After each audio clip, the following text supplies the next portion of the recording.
하나님의 말씀은 사도행전 2장 42절에서 47절입니다. 말씀은 캄보디아에서 사역하시는 김혜란 선교사님께서 전해주시겠습니다. 많은 은혜 받으시기 바랍니다. 할렐루야. 안녕하세요. 저는 캄보디아에 온 지 9년차 지나고 있는 김혜란 선교사입니다. 제가 갑자기 그 배점선 선교사님이 초청을 해서 제가 요즘에 번질에 좀 더 충성해야 되겠다 이런 생각이 들어서 저도 모르게 들어가겠다고 기도회 하겠다고 그렇게 약속을 하고 제가 들어왔는데 와서 보니까 너무 귀한 목사님들이 많이 계셔서 깜짝 놀랐습니다. 여자 선교사님들만 모여서 한 줄 알고 제가 그렇게 하겠다고 했는데 사실 좀 겁이 나고 그러기는 했는데요.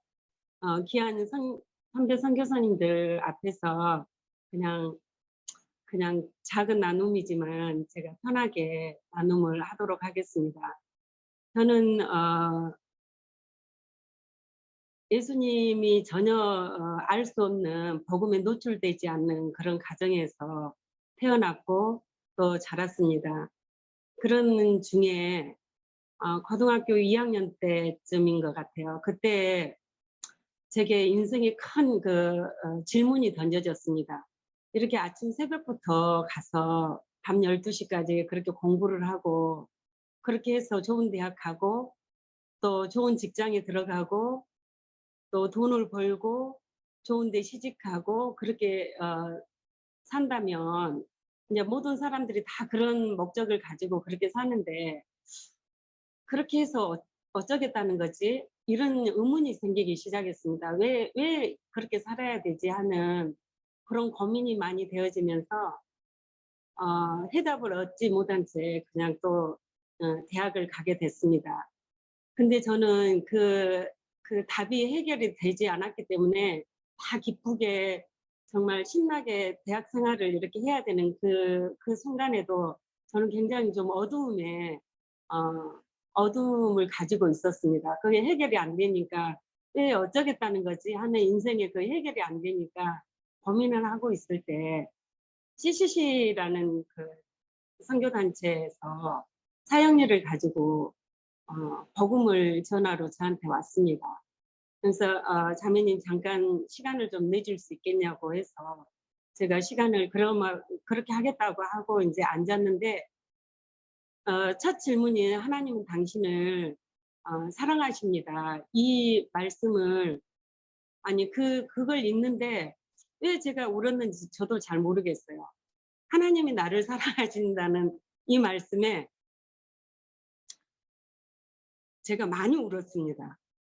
근데 왜 울었는지 제가 왜 하나님도 모르는 사람인데 제가 울었는지는 잘 모르겠지만 하나님이 나를 사랑하신다는 그 말에 그 나중에 그 복음을 전했던 분이 너무 민망해가지고 어떻게 해야 될 줄 모를 정도로 제가 계속 울었습니다. 계속 눈물이 그렇게 났습니다. 근데 이제 당연히 이제 예수님을 영접하겠냐, 너의 인생의 주인으로 초청을 하겠느냐 그 질문에 당연히 저는 예수님을 초청하겠다고 그렇게 하고 이제 저는 예수님을 나의 주, 나의 하나님으로 영접을 하게 됐습니다. 그렇게 주님께서 대학에서 CCC라는 그 선교단체를 만나게 하셨고 수련회 때마다 김진권 목사님을 그 메시지를 통해서 정말 젊은 사람들이 어느 방향을 향해서 가야 되는지 그 주 안에서 어떻게 가야 되는지 구체적으로 그렇게 말씀을 늘 이렇게 메시지를 통해서 듣게 되었고 또 그 하나님이 계신 것이 믿어지지만 예수님에 대해서는 이렇게 잘 이렇게 되지 않았던 믿어지지 않았던 제게 예수님의 하나님의 아들 되심과 나의 구주 되심을 믿고 인격적인 그런 만남을 갖게 되었습니다. 그리고 이제 평생을 함께할 선배와 또 동료와 후배들을 다 만날 수 있는 복을 얻게 하셨습니다. A와 B씨가 분명한 그런 삶이 시작이 되었는데 제가 가는 곳에 또 사는 곳에는 항상 제자 양육을 하는 그런 10스텝으로 하는 그런 공부반이 이렇게 개설이 되었고 제 안에 소망이 하나 생겼는데요. 하나님 제게 저는 좋은 성경 교사가 되고 싶습니다. 사람들에게 나처럼 이렇게 복음을 모르고 목적이 없는 삶을 그냥 살아가는 그런 사람들에게 예수님에 대해서 잘 설명해 주고 또 예수님에 대해서 잘 알고는 있지만 가다가 또 낭망하고 절망하는 그런 사람들에게 다시 그 교랑 역할을 해서 예수님을 또 바르게 알고 인생의 목적을 바르게 알고 그렇게 갈 수 있는 그런 사람으로 살아갈 수 있도록 제가 그런 좋은 성경 교사가 되고 싶습니다. 이런 소망이 제 마음속에 있었습니다. 그래서 대학을 졸업하고 제가 가는 곳마다 항상 성경 공부반을 뭐 CCC 출신들이 거의 다 그러잖아요. 그러니까 성경 공부반을 만들었고 만나는 사람마다 뭐 다 복음을 전했고 또 성경 공부반을 만들어서 양육을 이렇게 하게 됐습니다. 그러다 보니까 자연스럽게 제게 부르심이 있었는데 CCC 간사로 좀 헌신하면 어떠겠느냐 이런 부르심이 있어서 뭐 긴 시간은 아니었지만 짧게나마 학생들과 대학생들과 함께 그렇게 뒹굴고 같이 공부하고 같이 찬양하고 이제 이런 시간들이 뒤돌아서 나중에 "너는 언제가 가장 행복한 순간이었니?" 이렇게 질문을 누가 던지면 너무 가난했는데 너무 가난하고 그 후원금으로 살아가고 이렇게 하니까 너무 가난했는데 그때가 제일 행복한 거예요. 그 CCC 학생들과 함께 뒹굴고 정말 1,000원짜리 붕어빵 사서 같이 나누고 그랬던 그 시절이 가장 제게는 행복한 거예요. 그래서 하나님 제가 어떤 제게 만약에 어떤 그 결혼할 수 있도록 하나님이 허락하신다면 저는 제 마음과 같은 동일한 수준의 동일한 헌신을 할 수 있는 배우자를 만나게 해 주십시오. 이런 기도가 자연스럽게 됐습니다. 그래서 지금의 남편도 CCC 출신이고 저와 같은 그런 생각을 가지고 있는 그런 분이어서 나이 차이가 조금 있지만은 결혼을 저는 뭐 주저함 없이 결혼을 했습니다. 결혼을 하고 결혼하기 전에 인제 제게 기도 제목이 또 하나 있었는데 "하나님 만약에 내가 결혼을 하게 된다면 가정을 오픈하면서 그 나그네들이 길을 가다가 지치고 힘들 때 잠깐씩 그 동구밭 느티나무 밑에서 그렇게 물 마시고 잠시 땀도 닦고 이렇게 쉬고 가듯이 저희 가정을 그렇게 오픈해서 많은 영혼들이 인생을 살다가 힘들고 지칠 때 그리고 절망이 되었을 때 저희 가정에서 쉬었다가 좀 맛있는 것도 먹고 좀 힘을 재충전해서 다시 힘차게 좀 살아갈 수 있도록 하나님 그렇게 가정을 오픈하겠습니다. 제가 겁없이 그런 기도를 했습니다. 그래서 저희들은 뭐 결혼하자마자 바로 작은 방이지만 오픈하고 저희가 살았던 곳이 전라남도 순천시인데요. 거기에서 순천대학교 바로 옆에서 저희가 살았기 때문에 CCC하고는 계속 연결을 하고 있었고 CCC 해관하고는 연결을 하고 있었고 저희는 저희 집을 오픈해서 수많은 대학생들이 저희 집에 와서 뭐 시스터 우도도 하고 뭐 브라더 우도도 하고 뭐 와서 모임도 하고 우리 집에 와서 뭐 밥도 라면도 끓여서 먹기도 하고 이렇게 인제 해서 CCC 학생들하고는 계속 연결해서 그렇게 살았습니다. 그러다 보니까 자연스럽게 저에게 이성 교제랄지 뭐 배우자 선택이랄지 이런 것들에 대해서 연합으로 하는 그런 그 순천대학교 안에 있는 연합 그 신우회에서 부탁을 해서 제가 한 10년 가량을 계속 그 배우자 선택 선택의 그 말씀 안에서 배우자 선택의 기준이랄지 이성교제랄지 이런 것에 이런 강의들을 계속 좀 하곤 했습니다. 교회에서도 물론 저희가 가장 잘할 수 있는 부분이 양육 부분이었기 때문에 구역장을 한다 그럴지 뭐 교사를 한달지 이런 부분에 저희는 이제 남편과 저는 계속 그렇게 아이들을 양육하고 또 성도들 같이 이렇게 북돋아서 같이 하는 이 일에 전심으로 한 교회에서 34년을 섬겼습니다. 그렇게 하다 보니까 작은 개척할 때부터 개척 교회부터 시작해서 지금은 뭐 춘천에서 거의 뿌리에 세 손가락 안에 들어가는 큰 교회로 하나님이 성장시키시고 건강하게 그렇게 잘할 수 있도록 그렇게 해주셨던 것 같아요. 부응도 해주셨던 것 같아요. 근데 이제 저희가 이제 계속 양육을 하고 같이 양육 부분에서 계속 그렇게 하면서 구역에서 저희가 가정교회를 하게 되는데요. 가정교회를 하면 목자 목녀가 거의 목사 이렇게 사역자처럼 일을 해야 되잖아요. 그래서 그 일을 이렇게 하는데 하나님이 계속 그 작은 숫자로 시작을 했는데 뭐 거의 한 구역이 30명, 제가 가장 많이 했던 때가 37명까지 됐어요. 저희 구역이. 근데 밥을 계속 이제 우리 이 가정교회를 하는 데는 밥을 먹게 돼 있거든요. 그래서 거의 이제 교사들이나 뭐 이런 직장 부부들이나 이런 사람들이 하기 때문에 저희 집에서 계속 제가 1년간을 밥을 했습니다. 밥을 그렇게 하면서 할 수 있으면은 이 목장 식구들이 안심하고 와서 자기 그 남편을 구원하지 못한 이런 사람들은 자신 있게 우리 목장에 오면은 당신이 이렇게 이런 예수님을 만날 수 있어 하는 그런 안정된 마음을 가질 수 있도록 거기에 포커스를 맞춰서 계속 그 형제 자매들을 그렇게 섬겼습니다. 그러다 보니까 어느 해는 일곱 명의 남편들이 전도가 되는 그런 열매가 있었어요.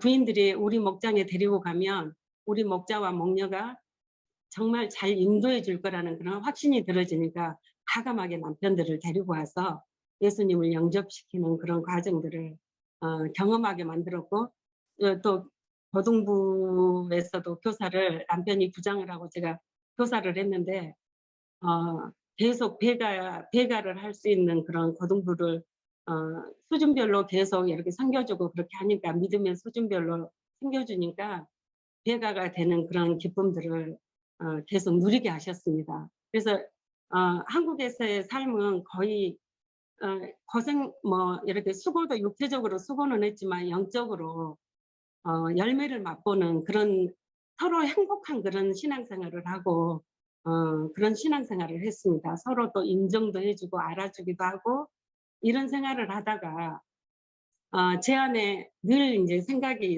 이렇게 들었던 게 김중건 목사님이 이 수련회 때마다 우리에게 외치는 게 있었어요. 이제 곧 있으면 중국 장막이 무너질 건데 북한도 열리고 다 열릴 건데 그때 누가 가겠느냐. 선교사로 다 가서 우리가 예수님을 전해야 되는데 누가 가겠느냐. 근데 저는 이제 늦게 예수님을 알았기 때문에 뭐 신앙이 그렇게 깊거나 그러질 않잖아요. 모두 다 내가 그러면서 다 일어나는데 혼자 앉아있기가 부끄러워서 그냥 일어났어요. 저도 내가 그러면서 이제 일어났는데 몸이 기억하고 있었던 것 같아요. 그냥 아무 의미 없이 일어난 제가 가겠습니다 하는 그것을 몸이 기억하고 있었는지 제게는 늘 선교사적인 그런 생각이 있었어요. 하나님이 언제든 부르면 하나님 저도 갈 수 있도록 그렇게 해주십시오 하는 그런 갈망이 있었는데 남편이 학교 교사였기 때문에 그렇게 쉽게 갈 수 있는 그런 상황이 안 됐었거든요. 근데 퇴직할 무렵에 치앙마이에서 그 MK 사역을 하고 있는 GMP에서 하고 있는 MK 사역하는 그곳에서 그 선교사님이 우리 부부라면 그 MK들을 그 힘들고 어려운 그 MK들을 잘 돌볼 수 있겠다 이러면서 저희를 추천을 했어요. 그래서 저희가 가서 거기에 가서 치앙마이에 가서 거기에 가서 다 만나보고 그렇게 하겠다고 결단을 하고 그곳으로 다 정해졌어요. 근데 이제 저는 제가 이제 나중에 성서유니온 그 매일 성경 나오는 SU에서 제가 간사를 또 나중에 했거든요. 그래서 거기 치앙마이 MK 사역에 그 묵상 훈련을 좀 시켜주라 해서 제가 몇 년 전에 거기를 다녀왔었거든요. 그러니까 너무 또 제가 갔던 곳이고 한번 경험해 봤던 곳이고 이래서 저는 막 가슴이 너무 떨렸어요. 또 아이들하고 같이 중고등학교 저는 평생 고등학생들하고 같이 이렇게 어울렸기 때문에 '아 진짜 그런 현장이 있다면 하나님 저 가겠습니다.' 하면서 그런 떨림이 있었는데 저희가 인제 치앙마이로 가겠다고 선교사로 나간다는 소식을 들은 제 남편의 초등학교 친구가 서울 충신교회 장로인데 연락이 왔어요. "너희들 캄보디아 가 봤느냐? 캄보디아 안 갔지?" 그러면서 "선교사 나가기 전에 캄보디아 한 번만 가 보자." 우리를 막 그렇게 설득을 시킨 거예요. 그래서 "아 우리는 갈 필요가 없다." 그랬더니 여기에 어 바탄방 신학교라는 그 신학교가 있는데 "좀 가서 너희들이 좀 가서 거기 그렇게 하면 안 되겠느냐." 계속 우리를 설득을 시킨 거예요. 근데 우리는 이미 가기로 다 마음 먹고 DMB에서 다 훈련 받기로 하고 그렇게 했으니까 "가지 않겠다."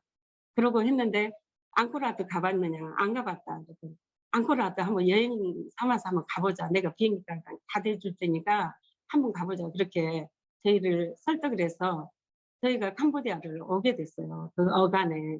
그래서 와서 앙코르와트를 이렇게 보고 쭉 그 학교를 향해서 이렇게 차를 타고 가는데 여기 캄보디아 오신 분들은 다 아시겠지만 자전거를 많이 타잖아요. 근데 그 비포장 도로에서 먼지를 풀풀 날리는데 교복을 입은 그 아이들이 자전거를 타고 막 계속 오는 거예요. 근데 다 웃으면서 미소 여기에 그 3대 아름다운 것 중에 하나가 아이들의 미소잖아요. 아우 하고 그 아이들이 오는데 마치 그 아이들이 다 내 품으로 이렇게 온 것 같은 그런 착각에 제가 빠졌어요. 그래 가지고 어쨌든 그 아이들이 너무 이쁜 거예요. 너무 이쁘고 '아 이렇게 이쁘게 보이면 안 되는데.' 그러면서 그런 생각을 했는데 "놓고 기도를 해라. 여기 이렇게 지금 힘든 혼란의 시기에 이 신학교가 봉착해 있다. 그러니 너희가 와서 좀 그렇게 해 주면 좋겠다. 행정처장으로 교무처장으로 좀 와서 전체를 다 관리를 하면서 그렇게 해 주면 좋겠다." 이렇게 해서 저희가 인제 기도하는 중에 만약에 치앙마이하고 여기 캄보디아하고 비슷한 기후랄지 비슷한 환경이었으면 저희가 여기 캄보디아를 "노." 했을 거예요. 근데 저희가 신앙이 그렇게 좋지도 않는데 마치 신앙이 아주 좋은 사람처럼 저희가 "좁은 문을 선택하자." 이렇게 하면서 저희가 이곳을 선택한 거예요. 이쪽이 너무 열악하니까. 치앙마이는 너무 좋았거든요. 그러니까 너무 열악하니까 주님이 이곳을 우리가 봤으니까 우리가 책임지라는 거 아니냐. 우리에게 보게 하셨고 듣게 하셨으니까 우리가 이곳으로 와야 되지 않겠느냐. 우리의 일진의 안위를 위해서 치앙마이로 가면 되겠느냐. 우리 둘 다 그렇게 받은 거예요. 마음에 그런 대답을 받고 저희가 바탄방 신학교로 왔습니다. 근데 인제 와서 보니까 제가 생각했던 것보다 아까 제가 한국에서의 그런 신앙생활을 이야기를 했잖아요. 서로 서로 인정해 주고 인정받고 열매도 보고 만지게 하고 이렇게 행복한 신앙생활을 했는데 저는 한 번도 경험하지 못한 그런 신앙 여기에 와서 인제 경험을 하게 된 거예요. 단계 훈련을 시키시는데 어마어마하게 시키시는 거예요. 제가 어 자타가 공인하는 단계의 천재성을 가졌다고 그런 이야기를 들을 정도로 제가 칭찬을 받고 살았던 사람인데 여기 오니까 제가 막 너무 이상한 사람으로 이렇게 된 거예요. 그래서 그런데 훈련을 받을 때 제가 선교사 훈련을 인제 6 개월을 받았었거든요. 근데 그 훈련을 받을 때 하나님이 이런 환경을 주심도 하나님이 분명히 나한테 주시고자 하는 메시지가 있어서 그럴 것 같다. 그런 생각이 들어지면서 그때 이제 말씀을 출애굽기 말씀을 묵상을 했는데요. 모세가 그 바로 궁전에서 그렇게 살다가 이두레 장인 집에서 지도자로 부르기 전에 훈련을 받았잖아요. 근데 그게 딱 생각이 난 거예요. 너가 지금 있는 너의 지금까지 한국에서의 주고받는 서로 인정하고 인정받는 주고받는 그 행복한 그 삶으로는 이곳에서 수시로 이렇게 덤벼드는 이런 선교지에서 삶을 너가 감당할 수가 없어.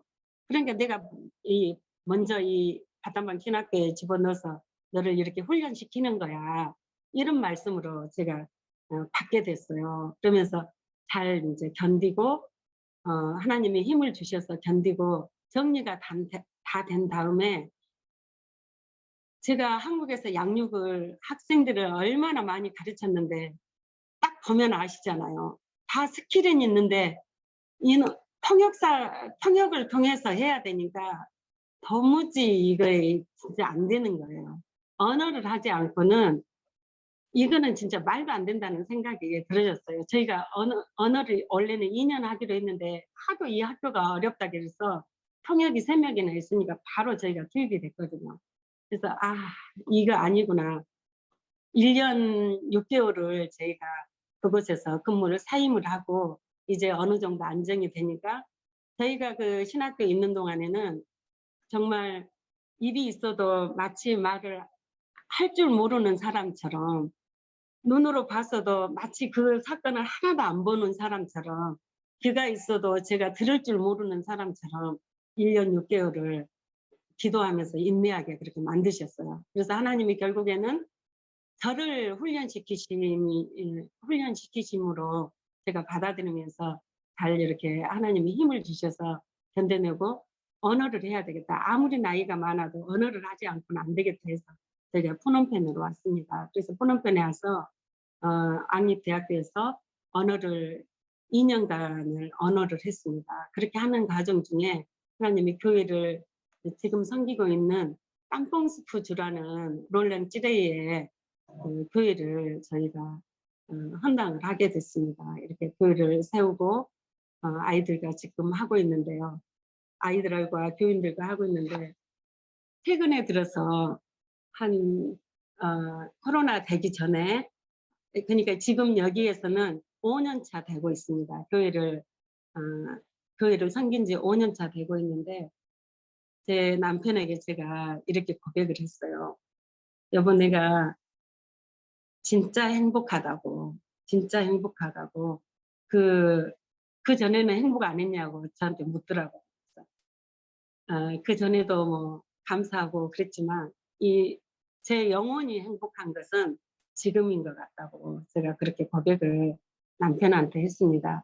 그래서 지금 육체적으로 뭐 캄보디아 와보신 분들은 아시겠지만 엄청나게 더워요. 지금도 어제도 쓰러질 것 같이 더운 거예요. 36도, 37도 이러거든요. 지금 가장 더울 때여서 어제는 뭐 진짜 그 찜질방에 들어간 것처럼 후끈후끈해가지고 어제 진짜 쓰러질 것처럼 덥더라고요.